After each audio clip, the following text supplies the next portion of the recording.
Sebelum kita mendengarkan firman Tuhan, mari saya ajak untuk berdoa sejenak.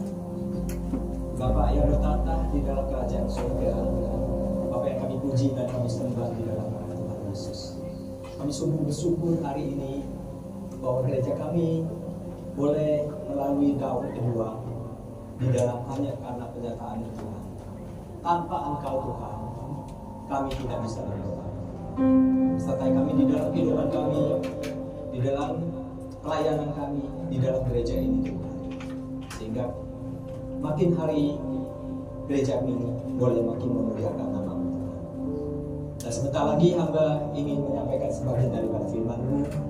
Urapi bibir dan mulut hamba-Mu, supaya apa yang keluar dari bibir dan mulut hamba-Mu ini hanya kebenaran firman-Mu saja. Ya Tuhan, pakailah hamba yang hina ini hanya untuk kemuliaan nama-Mu. Kami hadik semua elemen iblis apapun yang ingin mengganggu ibadah ini, mencuri kebenaran firman-Mu dari hati kami. Kami tolak dalam nama Yesus. Karena Dia tidak berhak di dalam ruangan ini. Memberkati terus ibadah ini dari awal tengah hingga akhir, supaya nama-Mu hanya dipermuliakan di atas segala nama. Terima kasih Tuhan, kami mulai semuanya ini hanya di dalam satu nama Tuhan Yesus Kristus, Juru Selamat kami. Haleluya, amin. Saudara sekasih, duduk saja. Saya rasa saya ingin memulai dengan sebuah pujian. Kenapa saya memulai sebuah pujian? Karena pujian ini sangat berkaitan erat dengan sharing firman Tuhan yang akan kita dengarkan bersama-sama. Sebuah lagu yang saya sangat suka dan menjadi kekuatan bagi saya. Judulnya adalah Allah Peduli. Kita tahu Allah peduli, kita tahu ada penting setiap kehidupan kita. Asalkan kita tahu bahwa di dalam nama Tuhan Yesus penyertaan sempurna.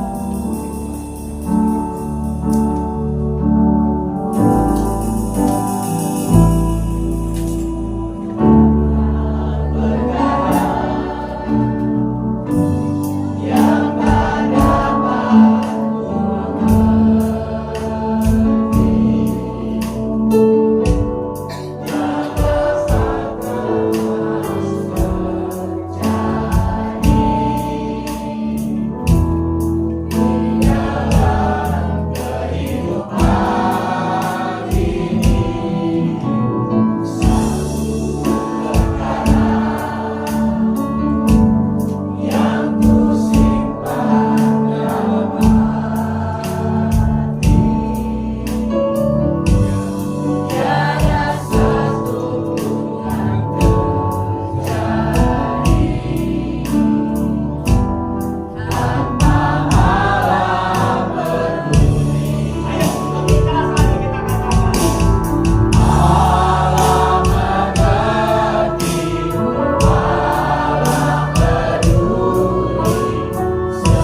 tidak mau mengerti masalah ini, maka penyertaan Tuhan di dalam kehidupan kita tidak akan terjadi. Ya, saudara kekasih, kita akan mulai membahas firman Tuhan hari ini. Kita akan beri judul diberkati untuk menjadi berkat. Kita akan baca Lukas 5 ayat 1 sampai 11 ya. Ini perikop yang sudah mungkin puluhan tahun, segitu banyak yang membawai, bahkan taman kanak-kanak apapun, sekolah minggu ya juga sering membawa. Itu sebuah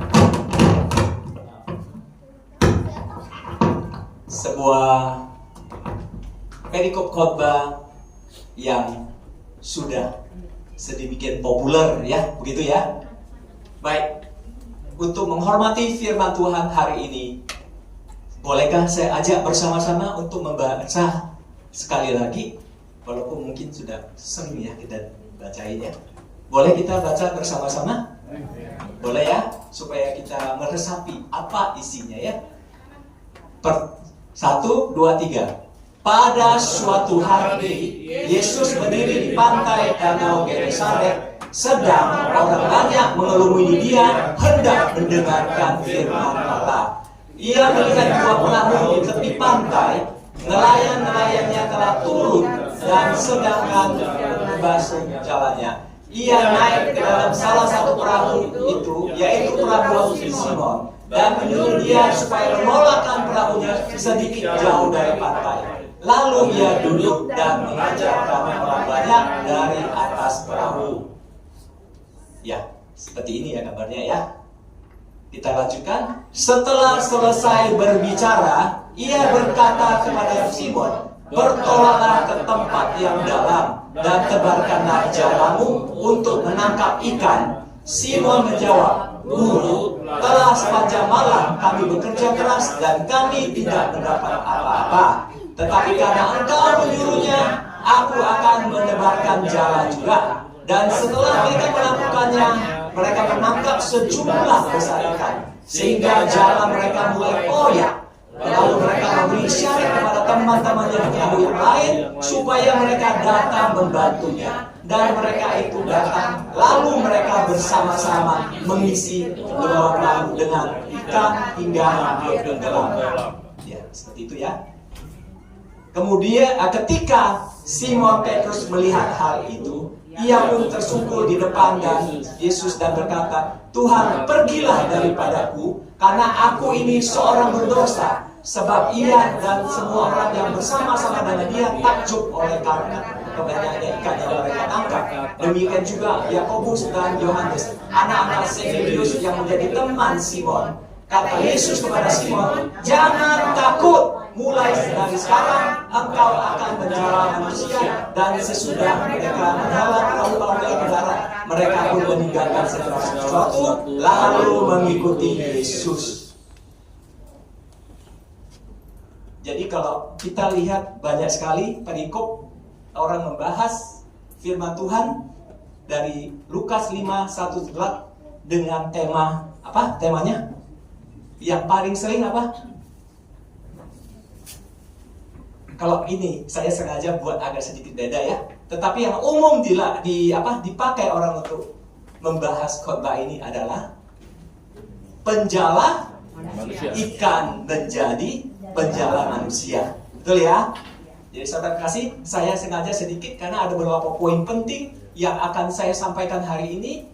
Kiranya boleh menjadi berkat bagi kita semua, termasuk saya ya. Sebelumnya, saya kalau dalam sharing, saya suka lebih interaktif ya. Saya nggak suka kalau monoton ya. Boleh ya? Kita lihat kejadiannya di mana? Danau Genesaret. Saudara terkasih, kenapa dinamakan Danau Genesaret? Saya mau kasih hadiah dong, kalau ada yang bisa jawab. Sebetulnya simpel banget loh. Ada yang bisa tahu nggak kenapa dikasih nama Danau Genesaret? Ayo dong, pasti ada yang tahu, masa nggak tahu? Ya? Dikatakan dinamakan Danau Genesaret karena di situ ada desa yang namanya Desa Genesaret. Ya, betul ya kekasih ya. Aduh, hadiahnya belum keluar nih. Oke, ya kita harus membahas firman Tuhan. Ya, dalam keadaan sukacita ya, gak apa-apa ya. Oke, kita akan mulai. Danau Genesaret kita tahu di wilayah Galilea ya. Itu terbesar di Israel dengan luas 166 kilometer, ini salah ini ya, lebih, dan kedalaman 43 meter yang menghubungkan Mesir dan kerajaan Yunani serta Romawi. Yesus mengajar di Bait Allah dan mengajarkan Injil kerajaan Allah dari kota ke kota, desa ke desa. Ya, kita lihat di Lukas 81. Kita lihat Lukas mulai dari 4, kalau 48 itu memang menjelaskan pelayanannya dari desa ke desa dan kota ke kota. Tetapi pelayanan kita lihat Tuhan Yesus mulai dari Lukas 4. Ya, Lukas 4 setelah Tuhan Yesus mengalami pencobaan di padang gurun, betul ya, 40 hari. Dan setelah itu dia sudah mulai begitu giat untuk melakukan pelayanan baik di Bait Allah, bahkan di kota kelahiran juga. Saya ditolak ya di situ, mengadakan begitu banyak penyembuhan. Ini yang paling kita harus ingatin bersama.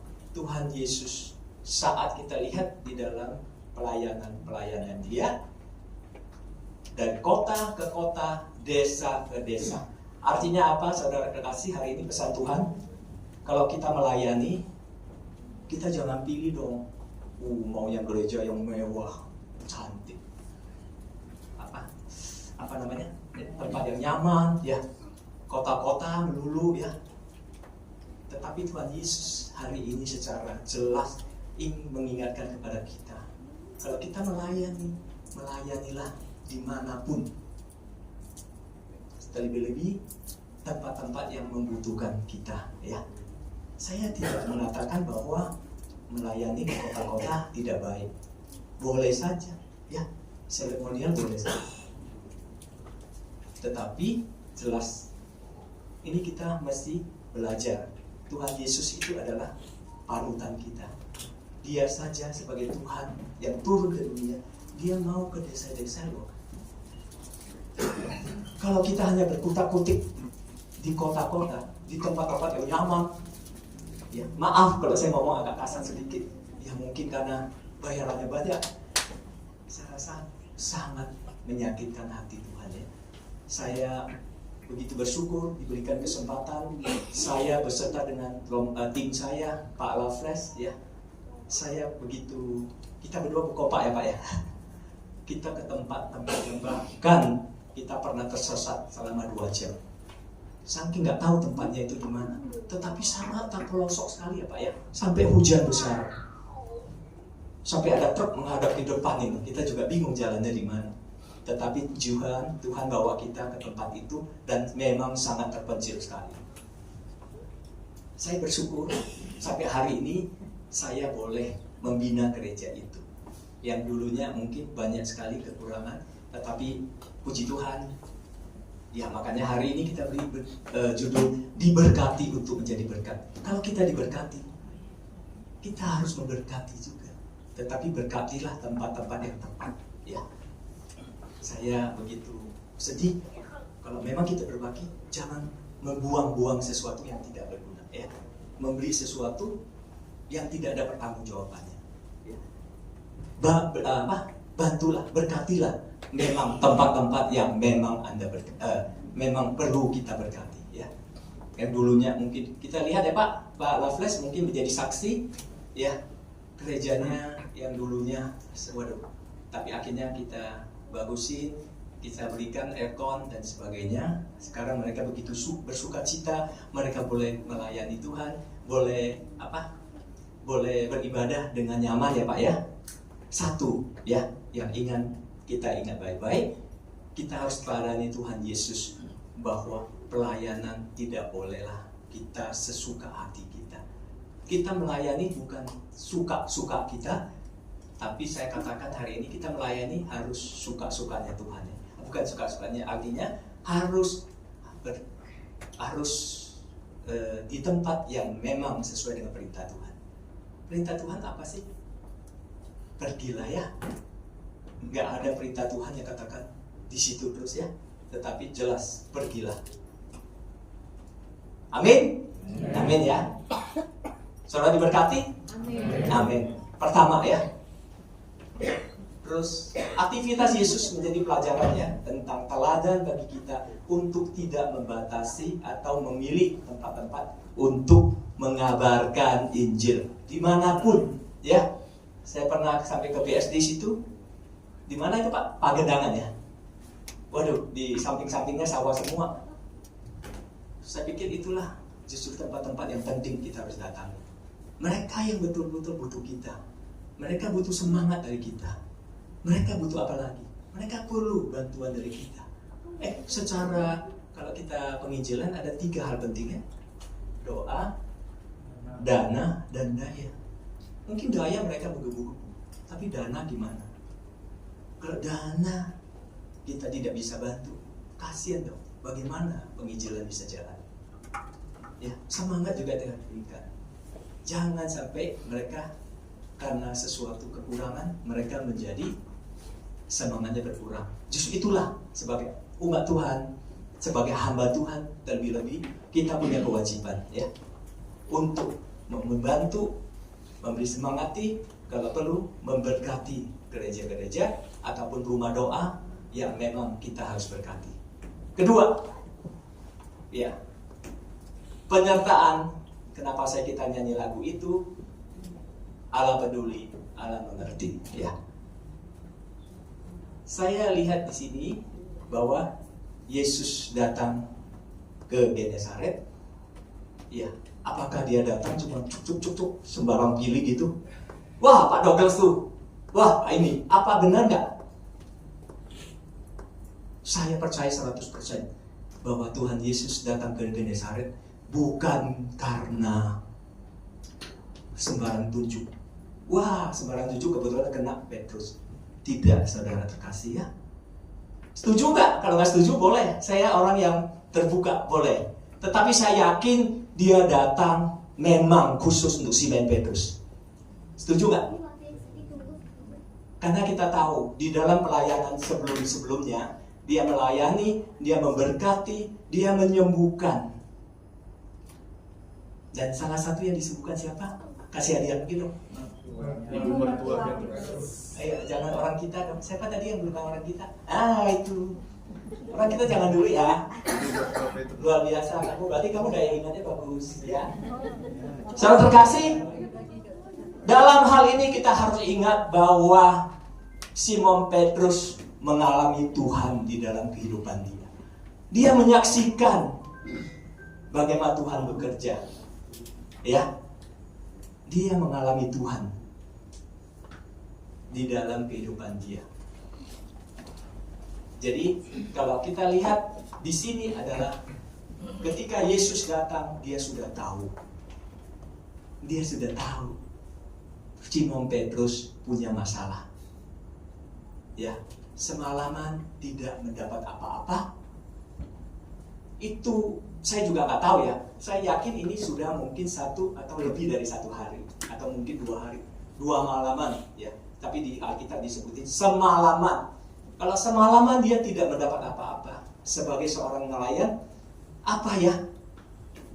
Masalah besar nggak? Masalah besar, nggak bisa makan.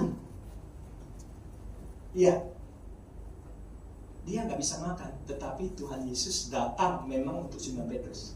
Demikian juga di dalam kehidupan kita. Ya, kalau ada apa-apa, saya yakin percaya Tuhan tahu dan Tuhan pasti datang untuk kita. Cuma kita menyambutnya gimana? Ya.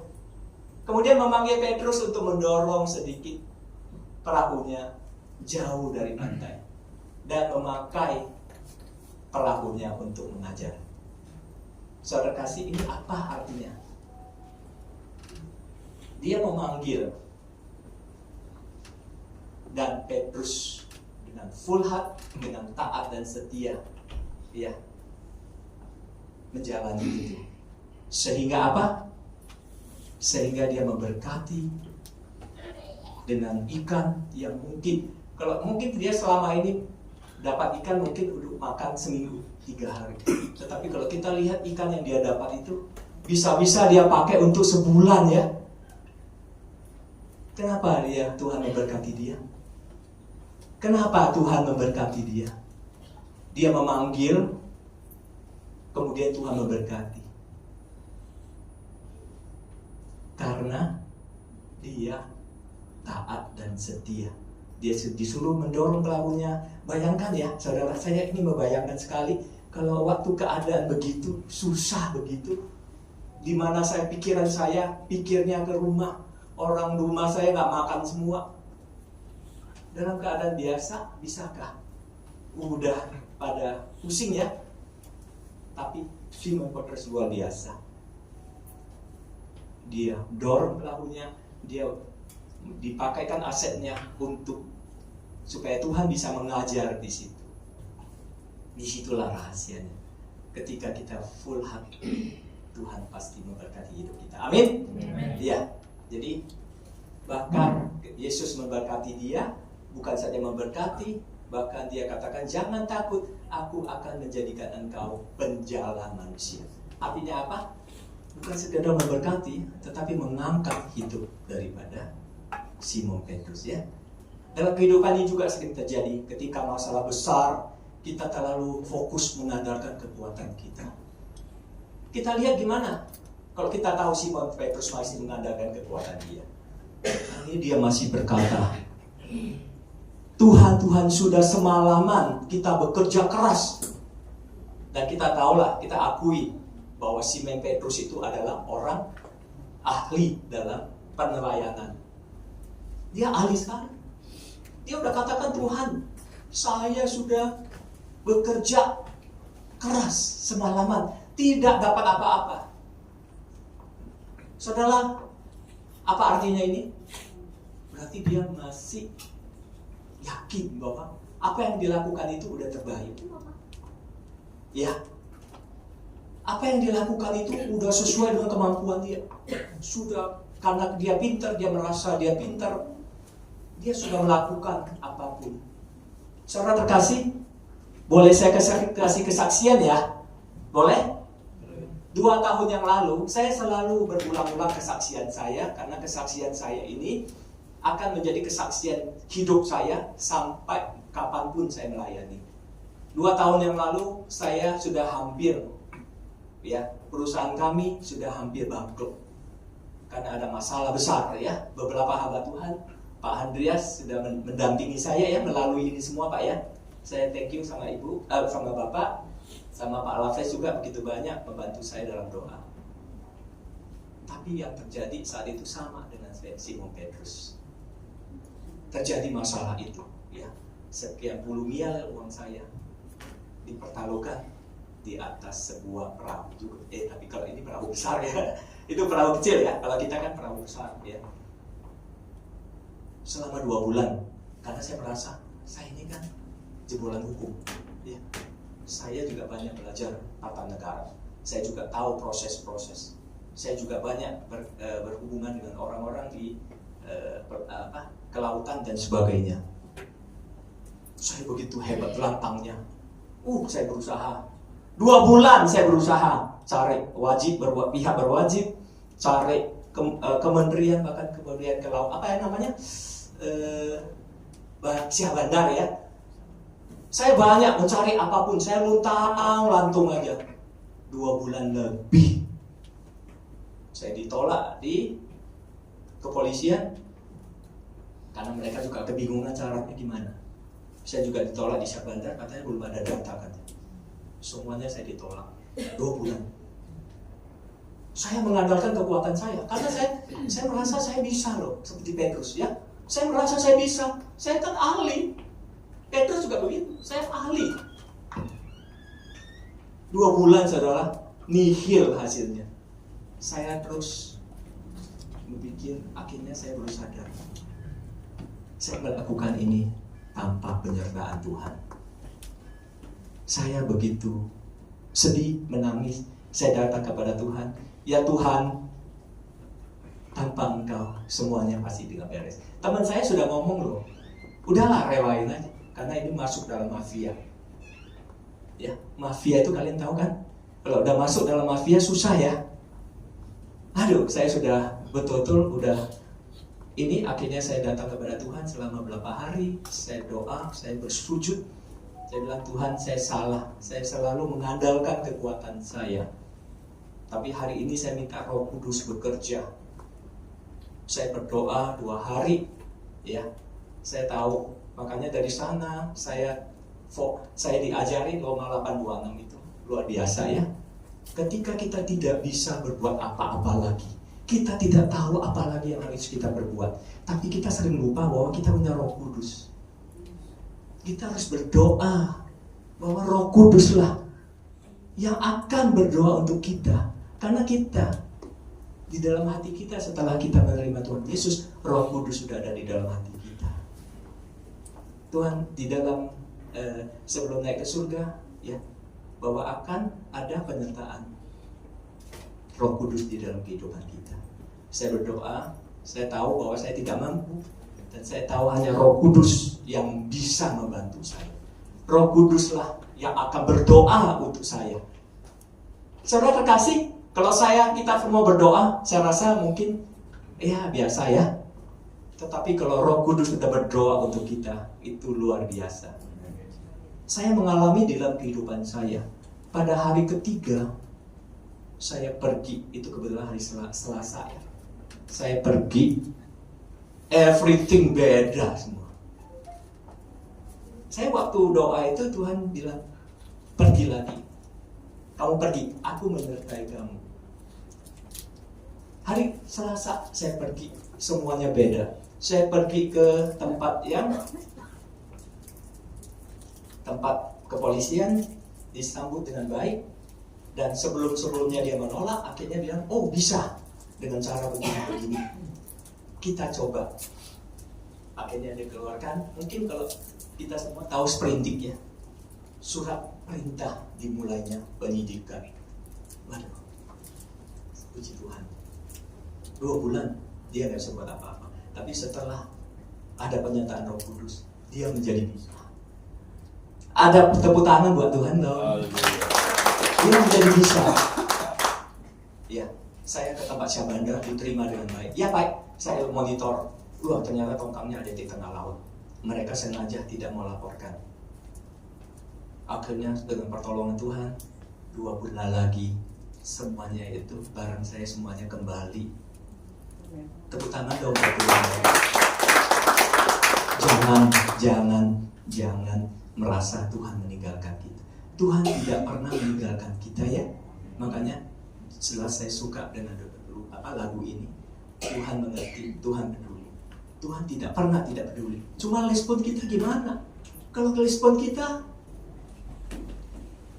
cuma mengandalkan kekuatan, ya nggak ada dong. Tuhan nggak mungkin mau peduli. Ya kamu udah pintar, ya udah kamu aja lakukan. Begitu ya. Dan salah satu prinsip keimanan kita apa? Yang berbeda dengan yang selalu saya sharing. Prinsip iman kita yang berbeda bukan karena di dalam ajaran memang ya kita harus percaya sesuatu yang tidak kelihatan. Itu iman. Ya. Tapi di luar orang Kristen sama dong. Mereka juga percaya. Ia menyembah apapun mereka percaya kalau yang disembah itu. Mereka tidak melihat, dia dipercaya. Tetapi satu-satunya yang luar biasa di dalam ajaran kita adalah apa? Menyadarkan penuh kepada Tuhan. Menyadarkan hidup kita. Jangan merasa kita merasa pintar. Ya. Kita lihat Gideon gimana. Selalu banyak orang membeli perumpamaan dengan Gideon. Ya, dipersiapkan puluhan ribu. Tetapi Tuhan bilang 200 saja cukup. 200 menghadapi puluhan ribu tentara, mungkinkah? Tetapi inilah membuktikan bahwa Semuanya kita bisa lakukan karena Tuhan, bukan kita. Sekian puluh ribu pasukan, Tuhan hanya 200 dia bilang. Karena Tuhan katakan, bukan kamu yang berperang, tapi aku yang berperang. Dan Tuhan Yesus adalah Tuhan yang sama buat kita. Dia juga seperti itu. Dia peduli dengan segala apa yang terjadi di dalam kehidupan kita. Ya, itu poin kedua ya. Saya sengaja tidak membawakan seperti yang umum orang bawain, karena mungkin terlalu banyak orang sudah tahu ya cara membawain dari 15, tetapi saya membawakan dari sisi lainnya. 3 hal penting dari Injil Lukas 5 ayat 1 sampai 11. Saudara terus mungkin bertanya ya, di dalam perikop penjara ikan menjadi penjala manusia, itu kan ada di 3 kitab Injil, betul ya? Ada di Markus, ada di Matius, ada juga di Lukas. Kenapa kok saya memakai Lukas? Karena Lukas membahasnya begitu detail. Saya termasuk orang, karena saya juga sering membaca tentang Lukas ya. Itu seorang, saya anggap extraordinary ya, lain daripada yang lain. Kita baca sama-sama ya. Pertama adalah full heart ya. 3 penting yang kita harus pelajari hari ini ya. Selain yang 2 hal yang Tuhan ingatkan, 3 hal yang penting kita harus pelajari. Bahwa di dalam kehidupan kekristenan kita, kehidupan iman kita, baik apapun sebagai hamba Tuhan, kita harus full heart. Ya, full heart itu apa? Tuhan menghendaki supaya kita melayani dengan full heart seperti Lukas. Ya. Kalau kita lihat Lukas, dia seorang dokter, dia seorang siapa lagi? Ahli bedah ya. Tetapi yang satu luar biasa yang saya kagumi, ya, dia sebagai seorang dokter. Kalau kita ngomong kalau dokter ahli di sini, ahli apalagi ahli bedah, pasti kehidupannya luar biasa ya. Jangan boleh ya, banyak uang, kaya, tapi berbeda dengan Lukas. Ya, justru dalam keadaan hebat dia justru pindah dari duniawi melayani Tuhan. Berbeda dengan Demas. Demas apa yang dilakukan?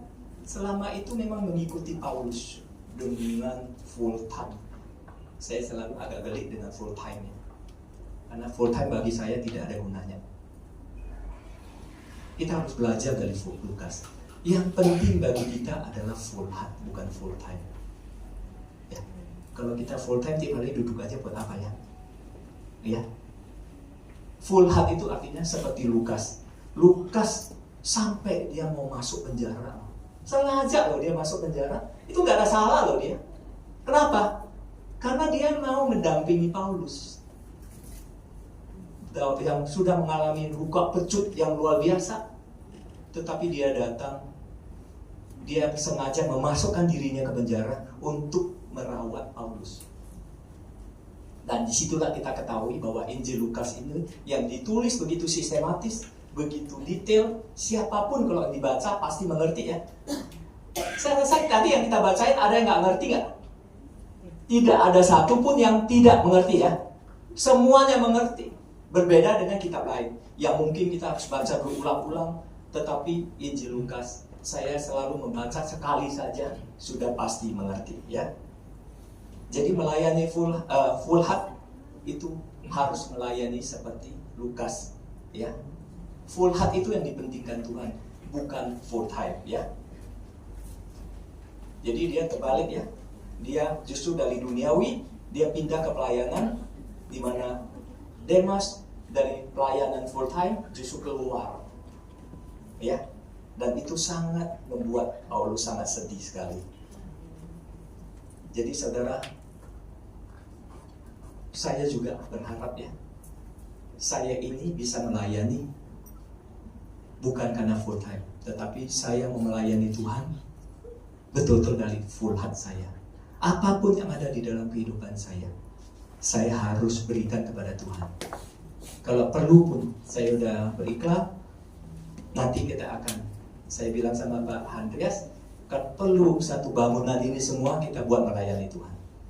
Kantor saya pindahin keluar. Apapun akses, itulah yang dilakukan oleh Petrus. Memang kalau kita tahu, kita kalau mau melemehkan Petrus bisa. Karena memang perahu kecil ya, cuma berapa duit sih. Tetapi bagi Petrus itu aset dia loh satu-satunya. Betul ya saudara ya?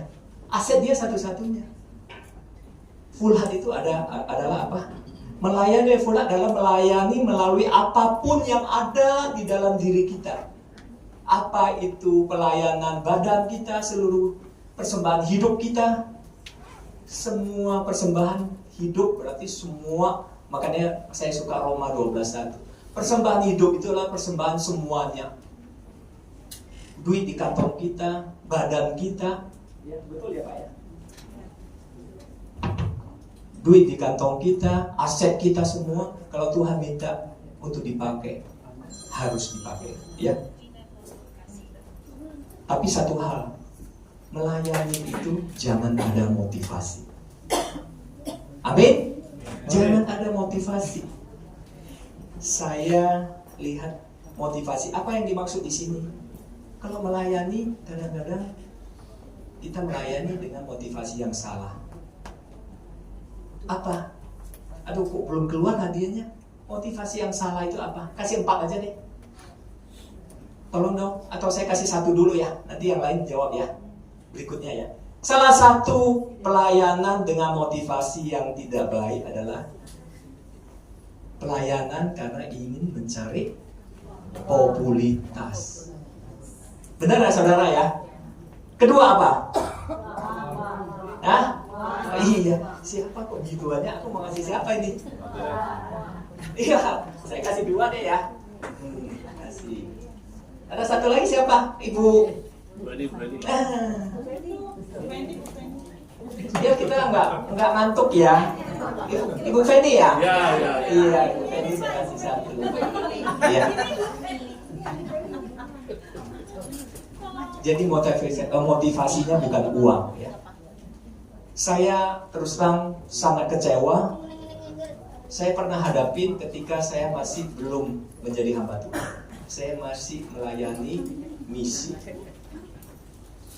Itulah saya tahu bahwa ada beberapa hamba Tuhan yang tidak benar. Saya berpikir, wah karena saya udah kenal dengan baik, minta tolong dong, kan dia terkenal. Di dalam khotbah dia mengatakan, oh tidak, saya tidak akan menerima persembahan apapun, saya tolak itu. Tapi saya mengalami sendiri, saya minta tolong ya, tidak datang-datang. 3 kali diundang, tidak pernah datang. Saya terus bertanya, kenapa dia tidak datang? Baru teman saya ngomong, lu kalau nggak sediakan sejumlah nggak datang dia. Aduh. Kalau orang luar sana gimana ngomongnya? Boleh pinjam ya? Astagfirullah. Aduh, luar biasa ya. Kita hamba Tuhan kita harus berkati, tetapi alangkah mirisnya kalau angka itu keluar daripada hambanya. Itu sangat salah. Bisa saja angka kita berikan kepada dia besar, ya Pak ya. Maaf kalau saya salah ya Pak ya. Ini ada senior saya juga, ya. Boleh. PK kita berikan, tetapi jangan ada angka dari dia. Itu mendukakan hati Tuhan. Berarti Anda melayani bukan karena dari hati. Anda melayani karena mencari keuntungan, ya. Ada lagi, mencari populitas, mencari keuntungan. Apa lagi? 1 lagi aja. Bisnis sudahlah, termasuk keuntungan ya. Apa lagi? 1 lagi. Iya, pintarnya semuanya di sini ya. 1 dong. Ini ibu, ini Deliver Gospel kalau nggak salah ya. Iya, 1 lagi siapa? Sebenarnya saya nggak mau ngomong, tapi hari ini lucu-lucuan nggak apa-apa ya. Mencari panggung, mencari istilahnya pujian ya. Kalau kita lihat di sini apa? Mencari pujian, mencari hormat. Tendensinya ke sana. Boleh saya buka charge nggak ya? Nanti saya lempar-lempar. Hei, Tuhan tidak melihat itu. Tuhan melihat hatimu. Kamu mau lempar 1000 kali juga just percuma. Tuhan malah mengatakan, pergilah dari aku. Pernah nggak dibilang? Tuhan pernah mengatakan, pergilah dari aku. Saudara kasih, ya. Di dalam pelayanan fuhal jangan ada motivasi. Saya berdoa kepada Tuhan. Kalau soal keuangan saya tidak pernah, bahkan saya memberkati. Tetapi 3 hal ini juga menjadi tantangan buat saya. Saya berdiri di mimbar ini bukan karena saya hebat. Maaf ya saudara, saya ini hamba Tuhan. Saya juga boleh bahwa setelah saya khotbah saya merasa hebat. Tidak ada. Saya ngomong selama apa yang saya ngomong di sini adalah karena Tuhan suruh saya ngomong. Saya ini adalah hamba, pekerjaannya Tuhan. Tidak ada artinya apa-apa. Ya, saya hanya bekerja untuk Tuhan dan tidak mencari popularitas, tidak mencari keuntungan, tidak mencari pujian. Dan satu harapan aja bagi saya. Apa itu saudara? Apa harapan saya? Jadi berkat. Hah? Harapan saya apa? Tebak dong harapan saya. Jadi berkat. Iya. Saya hanya berharap apa yang saya ngomong. Mana yang dapat? Dua-dua ya? Oh ya, siapa? Bagus. Ya, iya. Sorry ya, kita hanya bercanda hari ini supaya kita masuk ya firman Tuhan.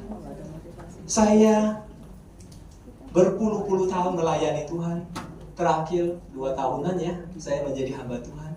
Satu saja harapan saya, supaya apa yang saya ngomong, saya beritakan, saya sharingkan, mudah-mudahan menjadi berkat bagi kita semua. Itu harapan besar saya. Ya saudara kasih ya. Jadi itu harapan saya. Demikian juga hari ini, berapa poin yang kita bahas boleh menjadi berkat bagi kita semua. Amin. Ya. Jadi juga tidak pernah mencari pujian baik dari ini ya. Kita lihat ya, saya bacain aja bahwa Paulus mengajarkan kita begitu jelas ya. Juga tidak pernah kami mencari pujian dari manusia, baik dari kamu maupun dari orang-orang lain, sekalipun kami dapat berbuat demikian sebagai rasul-rasul Kristus. Ya, dia bisa, rasul itu hebat, tetapi dia katakan kami tidak mencari pujian.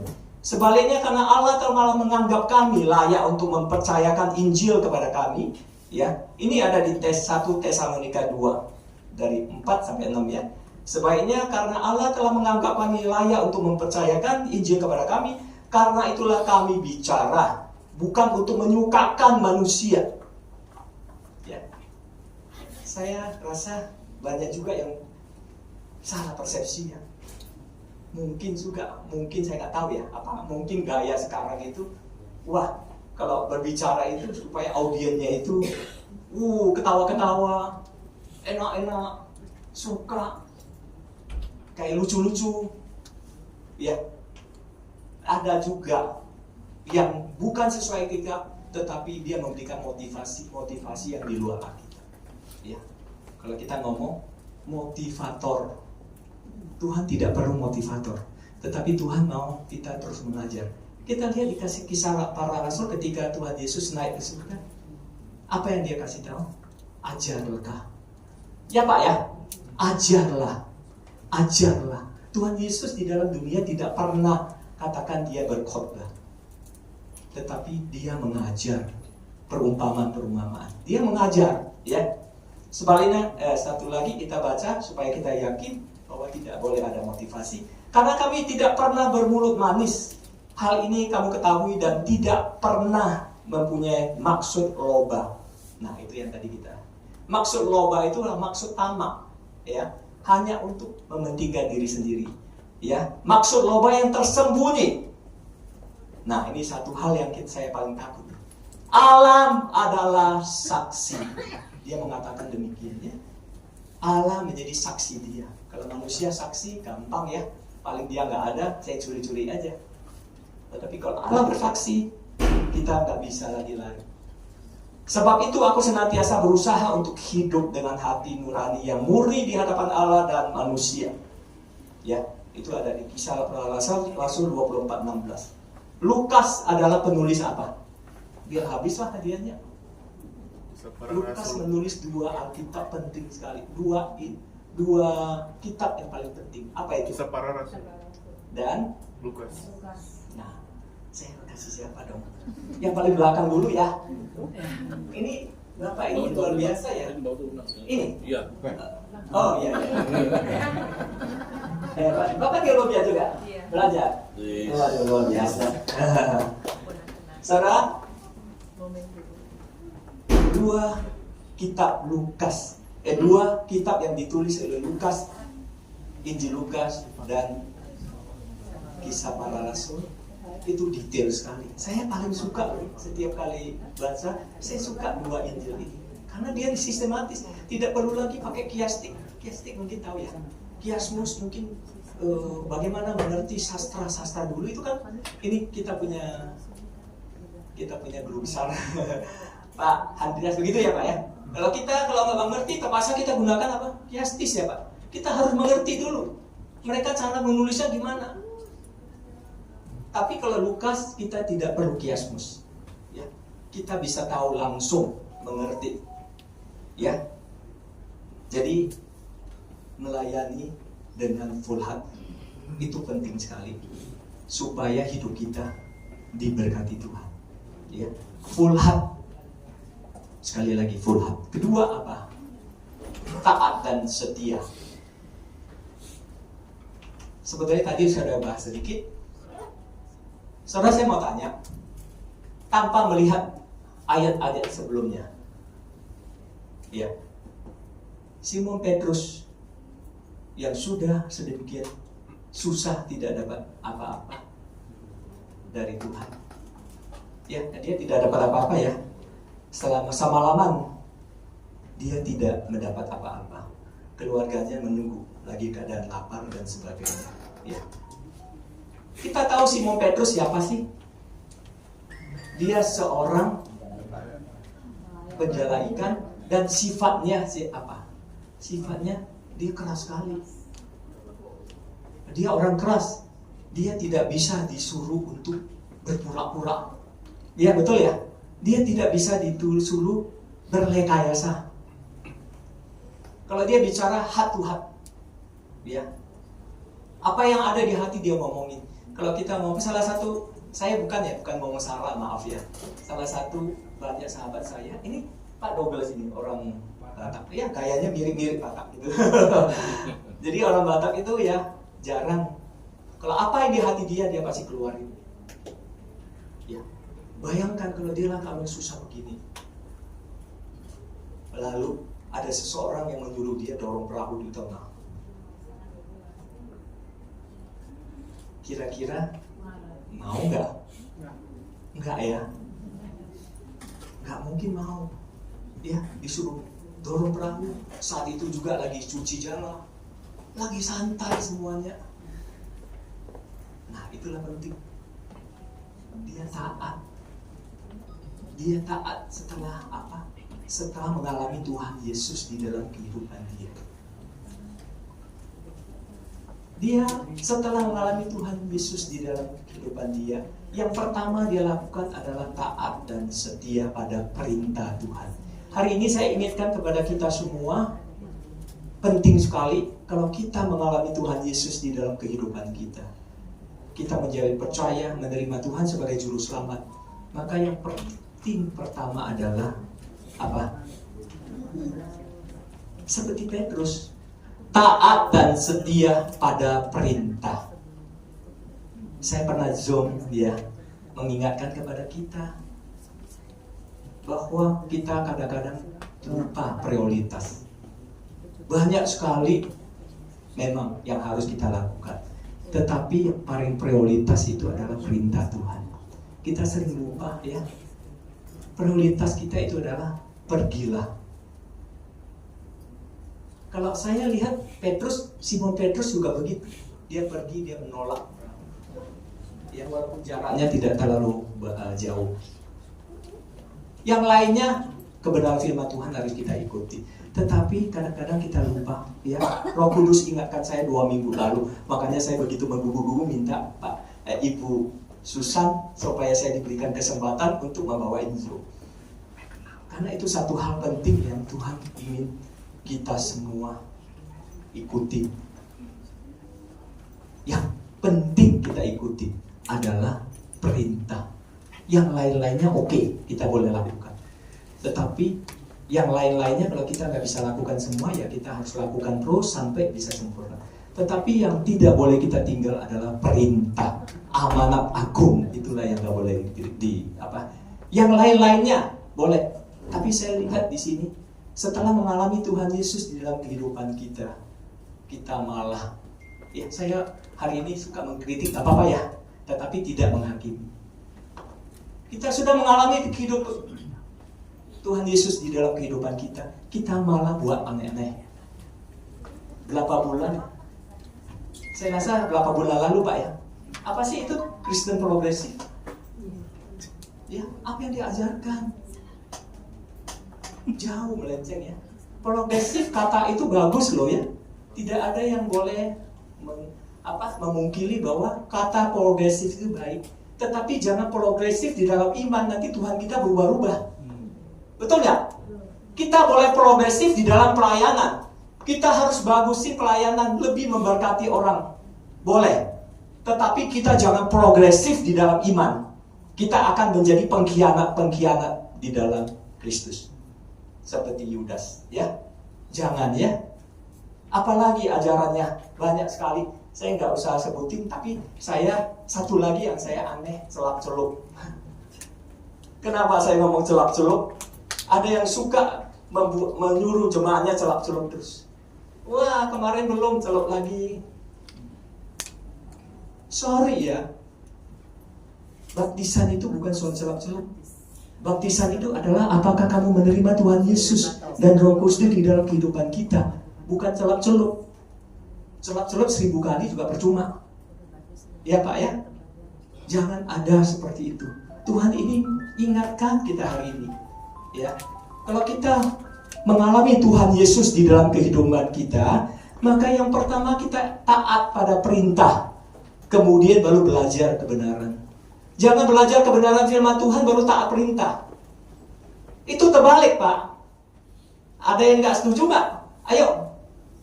Tapi saya percaya bahwa seperti Petrus, ketika kita mengalami Tuhan di dalam kehidupan kita, maka yang pertama adalah mengikuti perintah. Mengikuti perintah itu apa? Mengikuti perintah adalah mengikuti perintah amanat agung. Pergilah, ya. Seremonial boleh, ya. Kita boleh beribadah, memuji, memuliakan Tuhan, memberi persembahan, apalagi diakonia, boleh Pak ya? Pak Asep adalah orang senior yang paling saya boleh katakan sayang ya Pak ya. Bapak saya, boleh saya katakan Bapak ya, karena perbedaan cukup besar ya, walaupun tidak besar sekali. Tetapi ini Bapak saya yang sangat saya sayangi, ya. Tetapi maksud saya di dalam hal ini, kalau kita mengalami Tuhan di dalam kehidupan kita, cobalah untuk taat pada perintah dulu, baru yang lain-lain. Setuju ya saudara? Kalau ada yang bertanya boleh ya? Nggak apa-apa ya. Jadi Petrus mengalami Tuhan di dalam hidup dia, dengan kesembuhan yang terjadi, ya, mertua dia menjadi sembuh. Karena maka percaya Petrus menjadi full heart, taat setia pada perintah Tuhan.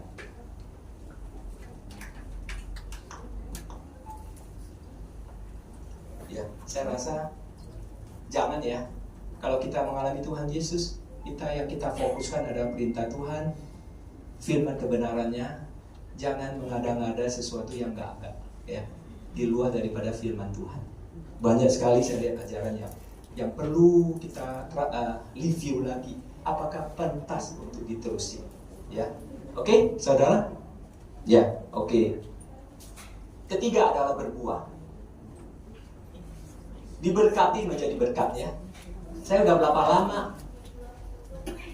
Udah berapa lama? Waduh, sedikit lagi ya, maaf ya, sedikit lagi. Tapi saya harus tuntaskan ini dulu ya. Diberkati untuk menjadi berkat. Kita lihat Simon setelah mentaati perintah Tuhan, ya, Tuhan suruh dorong perahunya agak ke dalam, dan dia taat juga, sekali lagi jadi 2 kali taat ya. Pertama adalah mendorong perahunya sedikit jauh dari pantai, ya, tepi pantai. Kedua adalah dia taat lagi, karena engkau yang suruh Tuhan, bukan Tuhan ya, guru ya, maaf. Karena engkau yang suruh guru, saya tetap akan melakukannya. Dan Tuhan memberikan dia begitu banyak apa? Berkat. Ya, luar biasa dia memberikan berkat. Tetapi yang kita teladani luar biasa. Kalau mungkin ada yang bukan seperti Petrus ya. Udah, pokoknya perahu saya aja yang dipenuhi. Tetapi dia tidak. Kita lihat tadi di bacaan firman Tuhan, dia menyuruh perahunya teman untuk mendekat. Jadi yang berisi itu adalah 2 perahu. Kalau Petrus sebagai orang yang egois, udah ngapain orang lain, saya aja dapat berkat. Tetapi Simon Petrus menyuruh 1 perahu, dan bersama-sama 2 perahu itu juga penuh. Dia mendapat berkat, dia juga memberkati orang lain. Ya, saudara terkasih, saya mau sedikit lagi ya, karena saya mau memberikan apa yang saya tahu, ya, supaya kita semuanya boleh diberkati. Di dalam pelayanan, di dalam sekuler, saya selalu memakai metode diberkati untuk menjadi berkat. Di dalam pelayanan, ya, saya harus tahu stakeholder saya siapa, supaya saya berhasil melayani. Ya, salah satu stakeholder saya apa? Semua kekasih hamba Tuhan saya, teman saya, sahabat saya. Ya, baik di daerah, di pelosok, itu stakeholder saya. Ya, gereja-gereja itu stakeholder saya. Banyak lagi stakeholder saya, ya. Apalagi stakeholder saya? Stakeholder itu tahu apa? Apa yang menyebabkan pelayanan kita berhasil? Pasti ada yang mendukungnya. Stakeholder saya apa lagi? Ya ini, semua yang tadi nyanyi itu, yang WL itu stakeholder saya. Semua yang mengambil bagian di dalam pelayanan itu stakeholder saya. Maka kalau pelayanan saya berhasil, kalau saya memberkati, dia juga memberkati pelayanan saya juga harus memberkati mereka. Begitu ya? Di dalam sekuler juga begitu. Saya mau kasih tahu. Saya usaha mulai 2002 ya, waktu itu. Karena sebelumnya profesional, saya berubah, saya menjadi pengusaha. 2 tahun saya tidak mendapat apa-apa. Saudara tahu nggak kenapa saya gagal 2 tahun lebih? Karena saya berusaha berbisnis dengan metode yang salah. Saya selalu mencari, ingin untung. Saya membeli barang semurah-murahnya, saya tekan. Sampai dia nggak punya nafas yang jual. Ya. Yang beli, saya kasih harga segelembung, tinggi. Transportasi juga saya tekan harganya, supaya saya dapat untung sebesar-besarnya. Supplier saya tekan. Ya, transportasi juga saya tekan. Customer saya kasih harga tinggi. Saya gagal 2 tahun. Tidak dapat apa-apa. Karena customernya pada lari. Supplier pada lari. Pengangkutan yang ngangkut barang saya juga lari. Semuanya pada lari. 2 tahun saya gagal total. Dan Tuhan ajarkan saya itu. Makanya hari ini saya sharing firman Tuhan, diberkati untuk menjadi berkat. Kalau kita mau, ini kan pelayanan diberkati karena kita punya stakeholder. Tetapi sekuler juga saya mengajarkan, boleh ya Pak ya? Sekuler saya juga mengajarkan bahwa kalau kita mau usaha kita berhasil, maka kita harus jaga stakeholder kita. Beli barang jangan tekan sekali dong, dia kan juga punya untung. Betul nggak? Maksa Pak Douglas jual. Kemarin Pak, ya saya rasa Bapak juga harus hitung wajar ya. Harga sembako harus kalian untung loh ya. Jangan kalian nggak untung loh. Saya nggak mau loh ya. Kalian juga harus punya untung. Jadi orang supplier kita harus memberikan mereka untung. Jangan kita tekan habis-habisan. Ongkos angkut juga kita tahu kita bisa nawar. Kita punya hak untuk nawar kok. Mau nawar sampai gila-gilanya bisa. Tetapi apakah dia bisa menjadi stakeholder kita? Tidak. Dia sekali aja datang, habis itu nggak ada lagi. Customer kita juga, waduh, setelah dicek kita jual 1.000. Kok kemarin orang tawarin 900, 800. 1.000 mahal sekali. Ya kenapa? Karena kita ingin mencari untung. Kasihlah harga yang wajar. Setuju nggak, saudara? Pola inilah yang Tuhan Yesus ajarkan kepada kita, diberkati untuk menjadi berkat. Kalau kita di dalam pelayanan juga harus diberkati menjadi berkat. Di dalam sekuler juga begitu ya. Ibu Susan setuju ya? Setuju ya? Kalau kita berusaha, karena saya satu hal ya, kita ini hidup di dunia loh ya. Kita memang harus pelayanan. Kita harus blessing. Saya tidak pernah mengatakan bahwa seorang hamba Tuhan tidak boleh berusaha. Saya tidak setuju banget. Saya nggak tahu ya, ada somehow ada yang mengajarkan, wah kalau hamba Tuhan tidak boleh. Saya tanya dong, Pak Dodi, boleh nggak? Boleh. Apapun yang kita lakukan asal itu memang baik, membawa berkat bagi orang. Kita masih nginjak tanah loh. Sepanjang kita punya tanah, kita masih bisa punya lapar. Kalau lapar kita perlu apa? Makanan. Kalau makanan gimana? Perlu apa? Perlu duit. Kalau duit gimana kita dapatin kalau kita nggak berusaha? Iya, amin-amin jangan ambil Tuhan tuh. Saya paling pantang lihat ambil uang Tuhan. Kecuali memang untuk kebutuhan hambanya. Tetapi kalau kita mau menjadi berkat, kita harus punya uang juga ya. Ya Pak, Sam, bisa nggak kita berberkati orang kalau tanpa kita dapat berkat? Tidak bisa. Kalau dapat berkat, ya kita harus berusaha. Berusahanya apa? Berusaha sesuai dengan ajaran Tuhan. Diberkati untuk menjadi berkat. Jadi semua stakeholder kita harus yakin bahwa mereka mendapatkan keuntungan juga. Ya, kita berbuah supaya mereka juga dapat buah. Buahnya mereka dapat. Jangan buahnya kita makan sendiri.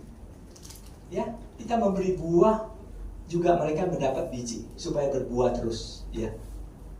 Jadi 3 hal yang kita pelajari hari ini adalah pesan dari Lukas. Saya tidak, ya maaf sekali lagi, saya tidak membawa begitu formal kayak biasa orang membawain, tapi saya melihat 3 hal penting di dalam Injil Lukas 5, 1-11. Bahwa kehidupan kita di dalam kekristenan, pertama, kita harus full heart.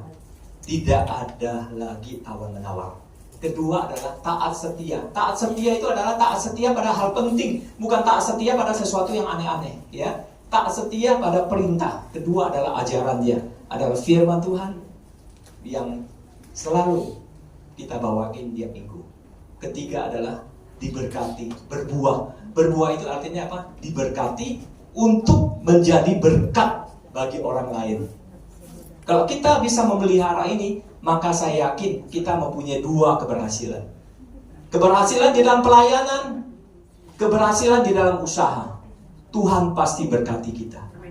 Amin. Ya, mudah-mudahan hari ini satu harapan kecil di dalam hati saya adalah bahwa apa yang kita sudah dengar sekian lama boleh menjadi berkat bagi kita semua. Amin. Baik, kita akhirin sharing firman Tuhan ini. Saya ingin